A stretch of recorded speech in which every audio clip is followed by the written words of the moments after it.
જી જરૂર, ચોક્કસ એ બાબતે આપને જણાવી દઉં કે મકર સંક્રાંતિનો તહેવાર 14 જાન્યુઆરીના રોજ આવી રહ્યો છે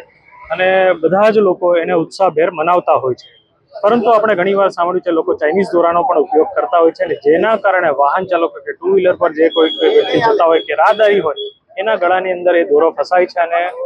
એક એવા મોટા અકસ્માતનો બનાવ બનતો હોય છે કે જેની અંદર લોકોના મૃત્યુ પણ થતા હોય છે. હવે આવા પ્રકારના બનાવ ન બને તે માટે આપણે એક આવી પહેલ કરી છે કે જે ટુ વ્હીલર તમારું હોય એની આગળ એક તારનો સળિયો બાંધી અને આપણે આવા અકસ્માતથી બચી શકાય. જાહેર જનતાને પણ મારી અપીલ છે કે તમે આવા અકસ્માતથી બચવા માટે આવા કે બીજી કોઈ પણ વસ્તુ જેવી રીતે ગળામાં દુપટ્ટો છે કે રૂમાલ છે એ બાંધીને પણ તમે પોતાનો એક બચાવ કરી શકો છો. અને બીજી જે